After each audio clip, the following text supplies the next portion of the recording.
Hey guys, Nick Campbell at Pete's RV Center. I've got some exciting news. We're here to announce Pete's RV's attendance at the Auburn, Maine, or the Vacationland RV show.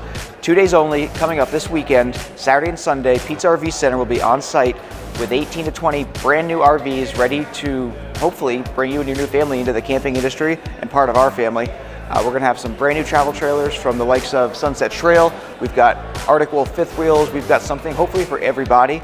It's Maine's largest and only show, and show season's been a blast for us this year. So if you guys are planning on coming, it's going to be a fun event. Again, Saturday, Sunday, 2 days, Pete's RV Center at the Auburn, Maine Vacationland RV show. This Saturday and Sunday, come see one of us in a yellow shirt. We'd be glad to help you and your family. And if you're not looking to buy your next RV and just want to get some ideas, my staff is on site, factory trained, ready to help you guys. Hopefully get any questions answered. We'd love to see you guys and bring your friends. It's going to be fun. Again, Pete's RV Center at the Vacationland RV show. Thanks.